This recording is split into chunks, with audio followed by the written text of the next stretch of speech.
कल्याणगुणैकधाम्ने नवद्युनाथप्रतिमप्रभाय नारायणाय अखिलकारणाय श्रीप्राणनाथाय नमस्करोमि।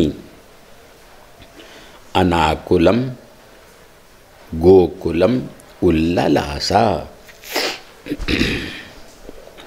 ಪಂಡಿತಾಚಾರ್ಯರು ಮಧ್ವಜೆ ಬರೀಲಿಕ್ಕೆ ಹೊರಟಾಗ ಎರಡು ರೂಪಗಳನ್ನು ಪ್ರಾರ್ಥನೆ ಮಾಡ್ತಾರೆ. ಅದರಲ್ಲಿ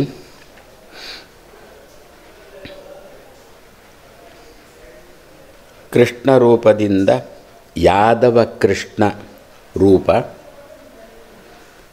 ವಿಷಯ ಹೊಳೆಯುವಂತೆ ಮಾಡುತ್ತದೆ. ವಿಷಯ ಹೊಳೆದ ಮೇಲೆ ಹೊಳೆದ ವಿಷಯವನ್ನು ಗ್ರಂಥದಲ್ಲಿ ತರಲಿಕ್ಕೆ ಬೇಕಾದ ಶಬ್ದಗಳನ್ನು ಕೂಡ ಕೊಡುತ್ತದೆ. ಹೇಗೆ ಮೋಡದಿಂದ ಮಿಂಚೂ ಬರುತ್ತೆ, ಗುಡುಗೂ ಬರುತ್ತೆ. ಕೃಷ್ಣನೆಂಬ ಮೋಡದಿಂದ ವಿಷಯನೂ ಫ್ಲ್ಯಾಶ್ ಆಗುತ್ತೆ, ಅದಕ್ಕೆ ಬೇಕಾಗಿರತಕ್ಕಂತಹ ಶಬ್ದಗಳು ಕೂಡ ಹೊಳೆಯುತ್ತೆ. ಆ ಕೃಷ್ಣನಿಂದ ಏನು ಶಬ್ದಗಳು ಬಂತು, ಯಾದವ ಕೃಷ್ಣನಿಂದ, ಆ ಶಬ್ದಗಳಲ್ಲೂ ಸ್ಪಷ್ಟವಾಗಿ ಕೇಳಿಸಬೇಕು ಇವರಿಗೆ. ಅಲ್ಪಪ್ರಾಣ, ಮಹಾಪ್ರಾಣ, ದೀರ್ಘ, ಹ್ರಸ್ವ, ಷಕಾರದ ಜಾಗದಲ್ಲಿ ಷಕಾರವೇ, ಲಕಾರದ ಜಾಗದಲ್ಲಿ ಲಕಾರವೇ, ಇಲ್ಲದೆ ನಿಮ್ಮ ಖಾದರ್ನಂತೆ ಆದೀತು. ಸಭಾಪತಿಯನ್ನು ಕೂತಿದ್ದಾನೆ ಅಲ್ಲಿ, ಅವನಿಗೆ ಲಕಾರನೂ ಬರೋಲ್ಲ, ಲಕಾರನೂ ಬರೋಲ್ಲ, ಎಲ್ಲ ಕಡೆ ಒಂದೇ. ಅದು ಆಶ್ಚರ್ಯ ಅಲ್ಲ, ಅವ ಸಾಯಿಬ ಅಂತ ನೋಡ. ಗ್ರಹಚಾರ ಈ ಕನ್ನಡ ಕನ್ನಡ ಕನ್ನಡ ಅಂತ ಬಡದಾಡ್ತಾವಲ್ಲ, ಅವುಗಳಿಗೆ ಮೊದಲೇ ಇಲ್ಲ ಕಾಣುತ್ತೆ ಲಕಾರ ಲಕಾರಕ್ಕೆ ವ್ಯತ್ಯಾಸ. ಯಾಕೆ ಇಲ್ಲದ್ರೆ ಗಲಾಟೆ ಮಾಡಬಾರ್ದಿತ್ತ, ನೀನು ಸರಿಯಾಗಿ ಮಾತಾಡು, ಕನ್ನಡವನ್ನು ಕೊಲೆ ಮಾಡಬೇಡ ಅಂತ ಮಾತಾಡು. ಇವುಗಳಿಗೆ ಕೊಲೆ ಮಾಡಿಬಿಟ್ಟು ಕೊಳೆ ಮಾಡಬೇಡ ಅಂತಂತಾವೆ ಇವುಗಳೇ. ಆದ್ದರಿಂದ ಇವುಗಳು ತೆಪ್ಪಗೆ ಕೂತಿದ್ದಾವೆ ಕಾಣುತ್ತೆ. ಹಾಗಾದರೆ ಅಲ್ಲಿಂದ ಶಬ್ದಗಳು ಬರುವುದು ದೊಡ್ಡದಲ್ಲ, ವಿಷಯ ಫ್ಲ್ಯಾಶ್ ಆಗುವುದು ದೊಡ್ಡದಲ್ಲ. ಫ್ಲ್ಯಾಶ್ ಆದ ವಿಷಯ ಸರಿಯಾಗಿರಬೇಕು, ಅಲ್ಲಿಗೆ ಸೂಟ್ ಆಗಿರಬೇಕು. ಏನೋ ಬರೀಲಿಕ್ಕೆ ಅಂತ ಕೂತದ್ದು ಏನೇನೋ ವಿಷಯ ತೋರಿದರೆ, ಯದ್ಯಪಿ ಅದು ಹೊಸ ವಿಷಯನೇ, ಏನೋ ಅದಕ್ಕೂ ಸಂಬಂಧನೇ ಇರುವುದಿಲ್ಲ ಒಮ್ಮೊಮ್ಮೆ. ಹಾಗಾಗಬಾರ್ದು. ಹಾಗಾದರೆ ಯಾದವ ಕೃಷ್ಣನ ಕೆಲಸ ವಿಷಯವನ್ನು ಕೊಡುವುದು, ಅದಕ್ಕೆ ಬೇಕಾದ ಶಬ್ದಗಳನ್ನು ಕೊಡುವುದು. ವಾಸಿಷ್ಠ ಕೃಷ್ಣನ ಕೆಲಸ ಯಾದವ ಕೃಷ್ಣ ಕೊಟ್ಟದ್ದನ್ನು ಸರಿ ಮಾಡುವುದು. ಯಾಕೆ ವಾಸಿಷ್ಠ ಕೃಷ್ಣ ವೇದವ್ಯಾಸರು ಈ ಕೃಷ್ಣನಿಗಿಂತ ನಾವು ಲೌಕಿಕ ಕಣ್ಣಿನ ನೋಡುವಾಗ ಎಷ್ಟೋ ದೊಡ್ಡವರು. ಕೃಷ್ಣ ಹುಟ್ಟುವುದಕ್ಕಿಂತ ಮೊದಲೇ ಎಷ್ಟೋ ವರ್ಷದ ಮೊದಲೇ ವ್ಯಾಸಾವತಾರ ಆಗಿದೆ. ಕೃಷ್ಣನ ಅದಕ್ಕೆ ಸಂಬಂಧ ಅರ್ಜುನನ ಅಜ್ಜ ಯಾರು? ವೇದವ್ಯಾಸದೇವರು. ಅರ್ಜುನನ ಅಪ್ಪ ಪಾಂಡುರಾಜ, ಪಾಂಡುರಾಜನ ಅಪ್ಪ ವೇದವ್ಯಾಸರು. ಆದ್ದರಿಂದ ಅರ್ಜುನನಿಗೆ ಅಜ್ಜ,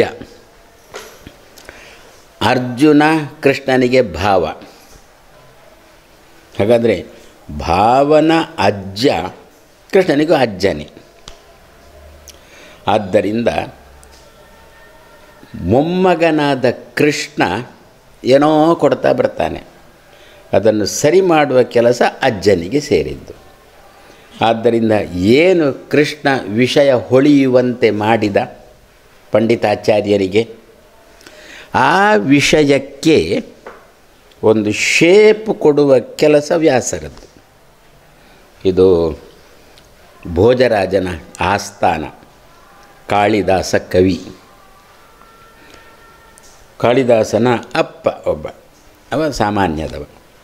ಒಂದು ಸಂದರ್ಭದಲ್ಲಿ ಕಾಳಿದಾಸ ಇಲ್ಲದಿರುವಾಗ ಅವನ ಅಪ್ಪನನ್ನು ಆಸ್ಥಾನಕ್ಕೆ ಕರ್ಕೊಂಡು ಬಂದು ಮಾಡು, ಒಂದು ಕವಿತೆ ಮಾಡು ಅಂತಂದ್ರಂತೆ ಅಪ್ಪನಿಗೆ. ಎಲ್ಲರೂ ಜೋರಾಗಿ ಅವನು ನಡಗಲಿಕ್ಕೆ ಶುರುವಾದ. ಶುರುವಾಡಿ ಕೂಡಲೇ ಅಂದುಬಿಟ್ಟೆ ರಾಜನಿಗೆ ಅಂದಂತೆ ತ್ರಿಪೀಡ ಅಸ್ತು ಅಂತ ಅಂದುಬಿಟ್ಟ ಅಂತೆ.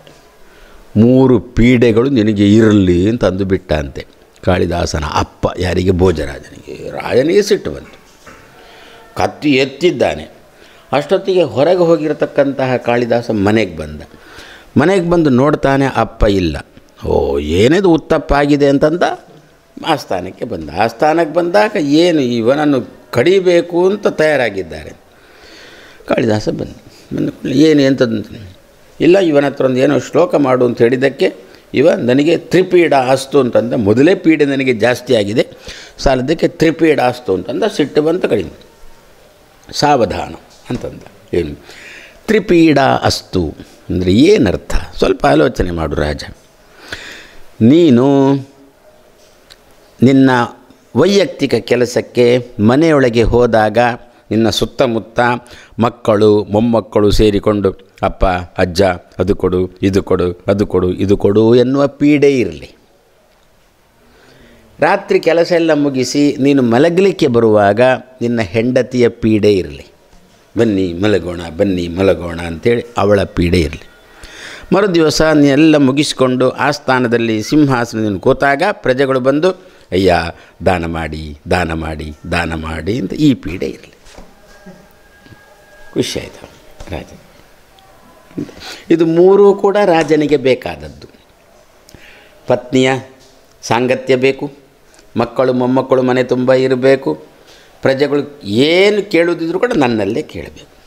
ಬೇಡಿದರೆ ಎನ್ನೊಡೆಯನ ಬೇಡುವೆನು ಅಂತ ಹೇಳಿದಂತೆ ಪ್ರಜೆಗಳು ಯಾರ್ಯಾರಿಗೋ ಕೈಕಾಲು ಹಿಡಿಯುವುದಲ್ಲ. ನನ್ನ ರಾಜ್ಯದಲ್ಲಿ ಪ್ರಜೆಗಳಿಗೆ ಏನು ಬೇಕಿದ್ರು ಕೂಡ ಇನ್ನೊಬ್ಬರ ಕೈಕಾಲು ಹಿಡಿದ್ರೆ ಜನ ಏನು ಎಣಿಸ್ತಾರೆ? 3ನೇ ಜನ ಭೋಜರಾಜ ಏನು ಕೊಡುವುದಿಲ್ಲ ಕಾಣುತ್ತೆ, ಪಾಪ ಆ ಪ್ರಜೆಗಳು ಒದ್ದಾಡ್ತಾ ಇದ್ದಾರೆ. ಇದಿಲ್ಲ, ರಾಜನಿಗೆ ಮಡಿಕೆ ಬೇಡಬೇಕು. ಈ ರೀತಿಯಲ್ಲಿ ತ್ರಿಪೀಡ ಅಸ್ತು ಅಂತ ಕಾಳಿದಾಸ ಸರಿ ಮಾಡಿದ. ಅದು ರಾಜನಿಗೆ ಖುಷಿಯ ಸಂಭಾವನೆ ಕೊಟ್ಟ. ಅದೇ ರೀತಿಯಲ್ಲಿ ಮೊಮ್ಮಗನಾಗಿರತಕ್ಕಂಥ ಕೃಷ್ಣ ವಿಷಯ ತೋರುವಂತೆ ಮಾಡಿದ. ಒಂದಷ್ಟು ಶಬ್ದಗಳನ್ನು ಕೊಟ್ಟ. ಅದನ್ನು ಇಲ್ಲಿಗೆ ಸಂಬಂಧಪಟ್ಟಂತೆ ಆ ವಿಷಯವನ್ನು ತಂದು ಕೊಡುವುದು ವ್ಯಾಸರ ಕೆಲಸ. ಆಯಿತಾ? ಅನಾಕುಲಂ ವಿಷಯ ತಲೆಗೆ ಬಂದ ಕೂಡಲೇ ಗಡಿಬಿಡಿ ಆಗಬಾರ್ದು. ಯಾರು? ಪಂಡಿತಾಚಾರ್ಯರು. ಅಯ್ಯೋ ಏನೋ ಬರೀಲಿಕ್ಕೆ ಕೂತೆ, ಏನೋ ವಿಷಯ ತೋರಿತು ನನಗೆ, ಗಡಿಬಿಡಿ. ಅದಕ್ಕೆ ಸಂಬಂಧ ಹಚ್ಚುತ್ತಾ ಹಚ್ಚುತ್ತಾ ಹಚ್ಚುತ್ತಾ ಹಚ್ಚುತ್ತಾ ಮನಸ್ಸಿಗೆ ತೋರಿ ತೋರಿ ತೋರಿ ತೋರಿ ತೋರಿ ಎಲ್ಲಿ ತಂದು ಇಲ್ಲಿ ತಂದು ನಿಲ್ಲಿಸೋದು. ಇದು ಯಾರು ಮಾಡಬೇಕು? ವ್ಯಾಸರು ಮಾಡಬೇಕು. ಅದಕ್ಕೆ ಅನಾಕುಲಂ. ಅವನಿಗೆ ವಿಷಯ ತೋರಿದ್ರೂ ಕೂಡ ಆ ವಿಷಯ ಇದು ಯಾಕೆ ತೋರಿತಪ್ಪ ಅಂಥೇಳಿ ಕಳವಳ ಬಾರದಂತೆ ನೋಡಿಕೊಳ್ಳತಕ್ಕಂಥ ಕೆಲಸ ವ್ಯಾಸರದ್ದು ಮಾಡಿದರು. ಇನ್ನು ಅನಾವಿಲಾತ್ಮ ಇನ್ನೊಂದುಂಟು. ಶಬ್ದಗಳನ್ನು ಕೃಷ್ಣ ಒಂದಷ್ಟು ಕೊಟ್ಟ. ಆ ಶಬ್ದಗಳು ಅದರಲ್ಲಿ ಅಲ್ಪ ಪ್ರಾಣ ಮಹಾ ಒಂಚೂರು ವ್ಯತ್ಯಾಸ ಆದರೂ ಕೂಡ ಅರ್ಥ ಬದಲಾಗಿ ಬಿಡುತ್ತೆ. ಫಲ ಆಹಾರ ಎನ್ನುವ ಬದಲು ಫಲಾಹಾರ ಅಂತಂದುಬಿಟ್ಟೆ ಮಾಂಸಾಹಾರ ಅಂತ ಅರ್ಥ ಅದಕ್ಕೆ. ಅದರಿಂದ ಸ್ವಲ್ಪ ಆಚೆ ಈಚೆ ಆದರೂ ವ್ಯತ್ಯಾಸ ಆಗುತ್ತೆ. ಹೀಗೆ ಪಂಡಿತಾಚಾರ್ಯರ ಕಿವಿಗೆ ಕೃಷ್ಣ ಕೊಟ್ಟಿರತಕ್ಕಂಥ ಶಬ್ದ ಏನಾದರೂ ಅವ್ಯವಸ್ಥಿತವಾಗಿ ಕೇಳುವ ಪ್ರಸಂಗ ಬಂದರೆ ಅದನ್ನು ತಿದ್ದುಪಡಿ ಮಾಡಿ ಸರಿ ಮಾಡಿ ಕೊಡತಕ್ಕಂಥ ಕೆಲಸ ವ್ಯಾಸರದ್ದು. ಹೀಗೆ ಯಾದವ ಕೃಷ್ಣ, ವಾಸಿಷ್ಠ ಕೃಷ್ಣ. ಸಿಡಿಲು ಬಂದರೂ ಕೂಡ, ಮಿಂಚು ಬಂದರೂ ಕೂಡ ಹಾನಿಯಾಗಬಾರದು ಪ್ರಜೆಗಳಿಗೆ. ಎಷ್ಟೋ ಸಂದರ್ಭದಲ್ಲಿ ಸಿಡಿಲು ಮಿಂಚುಗಳಿಂದ ಭಾರೀ ಹಾನಿಯಾಗುತ್ತೆ. ಹಾನಿಯಾಗದೆ ಕೃಷ್ಣನೆಂಬ ಮೋಡ ಕೊಟ್ಟಿರತಕ್ಕಂತಹ ಮಿಂಚು ಮತ್ತು ಸಿಡಿಲಿನಿಂದ ಯಾವುದೇ ರೀತಿಯಾದ ಹಾನಿ ಆಗದಂತೆ ನೋಡಿಕೊಳ್ಳುವ ಕೆಲಸ ಮಾಡಿದ್ದು ವ್ಯಾಸರೂಪ. ಆದ್ದರಿಂದ ಕೃಷ್ಣ ರೂಪವನ್ನು ವ್ಯಾಸರೂಪವನ್ನು ಎರಡನ್ನೂ ಕೂಡ ಪಂಡಿತಾಚಾರ್ಯರು ತಾನು ತಲೆಗೆ ತಂದುಕೊಂಡು ಇಂತಹ ಕೃಷ್ಣ ರೂಪಕ್ಕೆ ಎನ್ನ ನಮಸ್ಕಾರ ಅಂತ ಹೇಳಿದ್ರಿಂದ ಈ ಗ್ರಂಥ ಚೆನ್ನಾಗಿ ಮುಂದುವರಿ.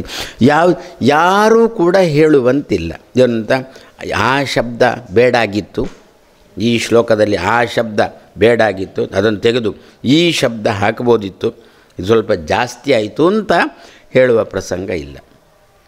ಒಂದು ವೇಳೆ ಹಾಗೆ ಹೇಳ್ತಿದ್ದರೆ ಮಧ್ವವಿಜಯ ಇಲ್ಲಿಯ ತನಕ ಬರ್ತಿರಲಿಕ್ಕಿಲ್ಲ. ಅಕಸ್ಮಾತ್ ಬೇರೆ ಮತದವರು ಹೇಳಿರಬಹುದು. ಅವೈದಿಕಂ ಮಾಧ್ಯಮಿಕಂ ನಿರಸ್ತಂ ಷಟಃ ಚತುರ್ಥಾಶ್ರಮಂ ಏಷ ಬೇಜೆ ಅಂತ. ಇವ ಮಣಿಮಂತ ದೈತ್ಯ ಕಾಲಡಿಯಲ್ಲಿ ಹುಟ್ಟಿ ಉಪನ್ಯಾಸ ಶುರು ಮಾಡಿದ, ಬ್ರಾಹ್ಮಣನಾಗಿ ಹುಟ್ಟಿದ, ಉಪನ್ಯಾಸ ಶುರು ಮಾಡಿದ, ನಾನೇ ದೇವರು ಉಪನ್ಯಾಸ ಶುರು ಮಾಡಿದ. ಜನ ಕಿವಿ ಕೊಡುವ ಪ್ರಸಂಗನೇ ಇರಲಿಲ್ಲ.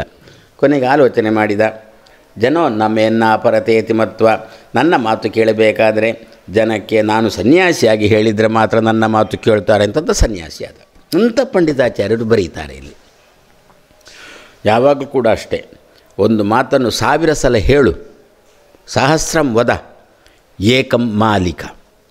ಬರೀಲಿಕ್ಕೆ ಹೋಗಬೇಡ, ಬರೀಬೇಕಾದ್ರೆ 1000 ಸಲ ಆಲೋಚನೆ ಮಾಡು. ಹೇಳಬೇಕು ಅಂದರೆ ಎಷ್ಟು ಸಲ ಬೇಕಾದರೂ ಹೇಳ್ಬೋದು. ಮತ್ತು ನಾನು ಹೇಳಲೇ ಇಲ್ಲ ಅಂತ ಅನ್ಲಿಕ್ಕೂ ಬರುತ್ತೆ. ಅದು ನನ್ನ ವಾಯ್ಸ್ ಅಲ್ಲ ಅಂತಲೂ ಹೇಳಲಿಕ್ಕೆ ಬರುತ್ತೆ. ಬರೆದ್ರೆ ಮಾತ್ರ ಅದು ದಾಖಲೆಯಾಗಿ ಉಳಿಯುತ್ತೆ. ಆದರೂ ಕೂಡ ಪಂಡಿತಾಚಾರ್ಯರು ಬರೆದರು, ಇದನ್ನು ಹಾಗೆಯೇ ಬರೆದ್ರು.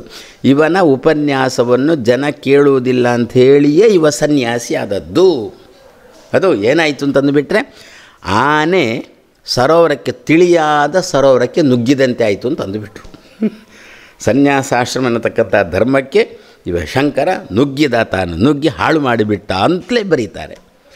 ಒಂದು ವೇಳೆ ಇದು ತೀಕ್ಷ್ಣವಾದ ಶಬ್ದಗಳು, ಆ ಕಾಲದಲ್ಲಿ ಪ್ರಾಯಶಃ ಈ ಶಬ್ದಗಳನ್ನೆಲ್ಲ ಕೇಳಿಕೊಂಡು ಇವರ ಜೊತೆ ವಾಕ್ಯಾರ್ಥಕ್ಕೆ ಗಲಾಟೆಗೆ ಬಂದಿರ್ಬೋದು, ಇವರು ಸಮರ್ಥನೆ ಮಾಡಿದರು. ಹೀಗೆ ಆದ್ದರಿಂದ ಯಾರು ಕೂಡ ಅದನ್ನು ತೆಗೀಲಿಕ್ಕೆ ಹೋಗಿಲ್ಲ. ಆದ್ದರಿಂದ ಕೃಷ್ಣನಿಂದ ಬಂದಿರತಕ್ಕಂಥ ಶಬ್ದಗಳನ್ನು ವೇದವ್ಯಾಸದೇವರು ಅದನ್ನು ಸರಿ ಮಾಡಿ ಹಾಗೆಲ್ಲ ಹೀಗೆ ಅದಕ್ಕೆ ಶೇಪ್ ಕೊಟ್ಟರು, ಪಂಡಿತಾಚಾರ್ಯರು ದಾಖಲೆ ಮಾಡಿದರು. ಆದ್ದರಿಂದ ನಾನು ಏನು ಆರಂಭದಲ್ಲಿ ಶಬ್ದ ಕೊಟ್ಟಿರ್ತೇನೆ, ನನಗೆ ವಿಷಯ ಏನು ಹೊಳೆದಿದೆ, ಈ ಶಬ್ದ ಮತ್ತು ವಿಷಯ ಇದು ಸೂರ್ಯ ಚಂದ್ರ ಇರುವ ತನಕ ಇದು ಹೀಗೆಯೇ ಇರಬೇಕು ಅಂತ ಹೇಳಿಕೊಂಡು ಈ 2 ರೂಪಗಳನ್ನು ಚಿಂತನೆ ಮಾಡಿ ನಾನು ಗ್ರಂಥ ಬರೀಲಿಕ್ಕೆ ಆರಂಭ ಮಾಡಿದರು.